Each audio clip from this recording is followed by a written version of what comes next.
Israel has to have defensible borders. Right now, there is a 1 kilometer buffer zone, and that buffer zone is going to have to be increased and maintained, Sarah, as it is in Syria, where we have a 15 kilometer buffer zone. Those are absolutely essential to secure Israel's borders. So normalization, if it involves going back to the year 2000 blue line, where Hezbollah could actually make faces at Israel through the fence, that's not going to happen again. You're listening to Middle East Insight. I'm Sarah Martinez Amir, and I'm joined in studio by Dr. Dan Diker, president of the Jerusalem Center for Security and Foreign Affairs. Dan, always a pleasure having you here in studio. It's my pleasure, Sarah. So you just spent a considerable amount of time in Washington, D.C., meeting with senior Trump administration officials and other top policymakers. I'm curious to hear from you just how aligned Israel and the Trump administration are when it comes to Gaza and other Middle Eastern issues wider. Sarah, we just spent about a week in Washington, and I have to say that the atmosphere has changed completely from the previous administration. There is an alignment, there is a chemistry between the administration and Israel that we haven't seen in the past 4 years. We had the great pleasure and honor of hosting Ambassador Dr. Yechiel Leiter for a strategic roundtable supper. We met with several officials of the administration, including Dr. Massad Bulus, who is the brother-in-law of the president, and he is his representative to the Arab world, and himself Lebanese Christian. And I was very reassured in a 2-hour meeting with Dr. Bulus about his strong and friendly feelings for Israel, which is very much different than what we were projected specifically in the beginning of the Trump administration coming into office. He was particularly, Sarah, stained, if I can use that word, by an impression that his comments about the two-state solution as being a requisite for a Saudi solution, normalization with Israel, was, in his words, it was misplaced. It was ill-advised, and in fact, he spent a lot of time during our meeting commenting on and reassuring me and Aviram Belaish, our JCFA vice president, about his complete and total commitment to Israel's security and Israel's rights as an indigenous member of the Arab Muslim majority Middle East, which is something quite unusual, I must say. Absolutely. And he gave us complete permission to say it publicly because he wants the people of Israel to recognize his amicability and his friendliness to Israel and the Jewish community in the United States. So this is happening as there's emerging reports that Israel is potentially seeking some sort of normalization deal with Lebanon. I'm curious to hear from you, given your meeting with Bulus, how realistic that is.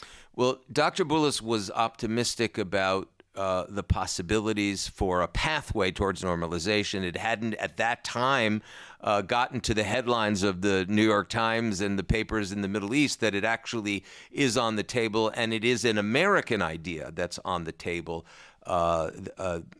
regarding normalization. I would say, may the buyer beware, as they say in Latin, caveat emptor, or in the Middle East, they say dir balak in Arabic, which means be careful, because it's very clear that normalization with Lebanon is not going to happen in the near future.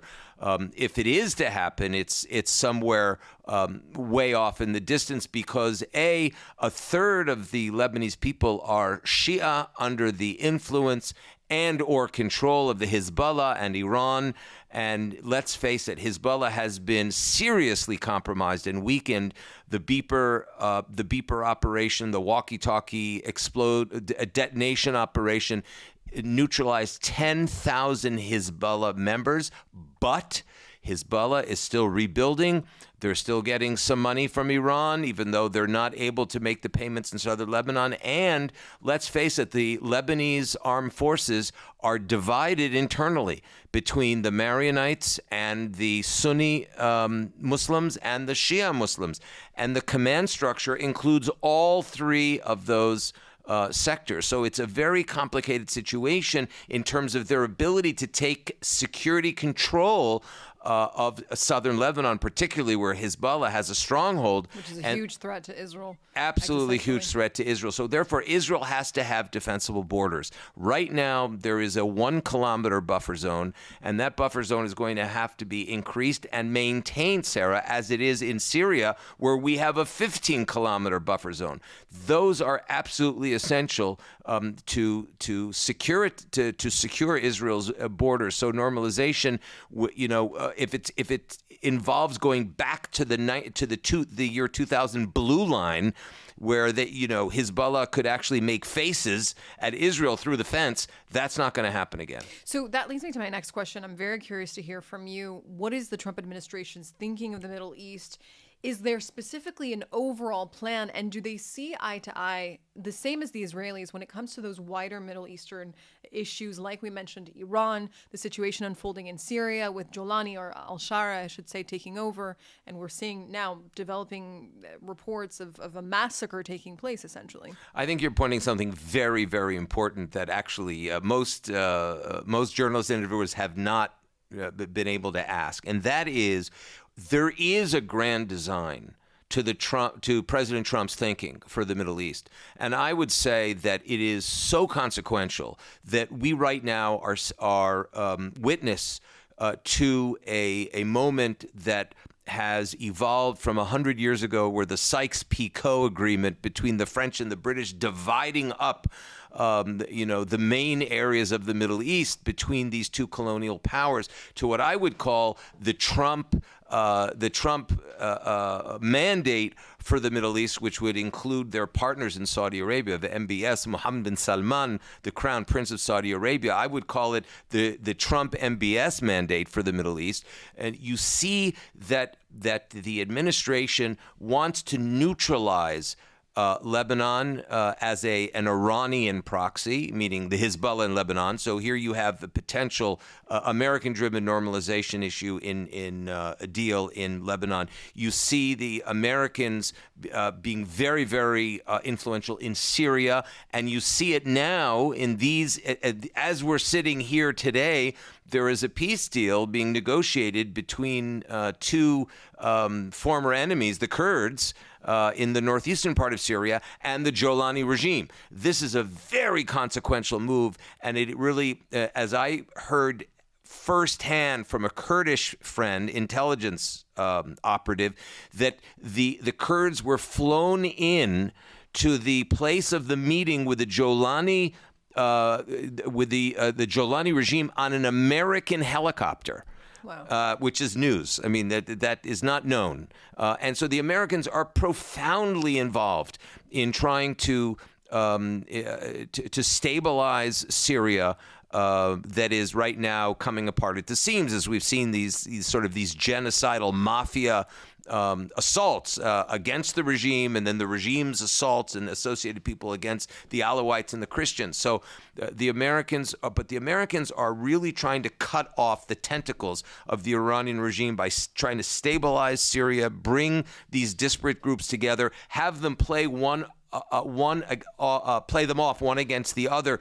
And I would say that the headline would be, the idea here, and this is what I think you pointed to, is a type of federal arrangement in the Middle East. Now, federalism is a term that we usually associate only with the United States as a federal republic, but I think very much they're looking to divide, if you will, the Middle East, to reorganize the Middle East around the ethnic, family, and tribal lines in order to create a balance of power. Exactly, and that's exactly what we're seeing happening in Gaza, right? Which is what Trump has done, is instead of regrouping the Gaza issue with the West Bank, he's separating the two problems. He's saying, let's tackle Gaza first, and then we'll get to the West Bank and the Palestinian Authority.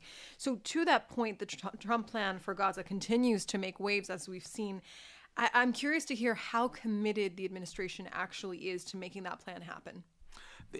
I actually would submit to you that the President Trump is absolutely dead set on making Gaza first, if you will, happen. And funny enough, here we are in 2025 talking about Gaza First. That was the term that was used in the ill-fated Oslo years in 1993, where they talked about Gaza and Jericho first as a I think, a completely misguided attempt to bring peace to the Palestinian-Israeli track and what they had thought at the time to the larger Middle East. It's absolutely a dead letter. It was a failure. I think the Trump administration very wisely sees it as a failure, and that's why they're going for this much broader vision of trying to rearrange and balance families, tribes, and clans against one another. And in that sense, everyone keeps everyone in check, and you don't have Assad regimes, PLO regimes, Hamas regimes, but you have much more local control over local interests is what in the Arab world, we see it in the Emirates, by the way, it creates a much more stable situation. Because it's really embracing the nature of what is the Middle East, which is not bound by specific borders that were drawn up, as you mentioned, in the French, British mandates at the time. It's really clan-based, ethnic groups that are originating from this region. That's Absolutely. How the Middle East it's not Western nationalism, as the Sykes-Picot Agreement and the French and colonial interests tried to impose on the Middle East, and it was really fake, a type of fake nationalism. And I think what we're seeing is exactly what you've said. And I think the one real nationalism, organic nationalism, is Jewish nationalism that is reflected in 76 years of rather miraculous and consequential success of the nation state of the Jewish people of Israel. So it's the one, it's the one example. You might say that Turkey is another example, but it's going through its own Islamist pangs now versus 70 years of Kemalist separation of mosque and state in Turkey, and Turkey was the most successful example of a national project that was capable of emerging in the Middle East, but now it really remains a question. Right, remains a question of how much Turkey is going to be able to tip that balance of power, and how much the U.S. is going to have to tackle that issue within itself in the coming months. Next 4 years of the Trump administration. Absolutely. Dan, thank you so much for joining us today and giving us all all very this much, insight Sarah. on what's happening in Washington. Deeply appreciate it.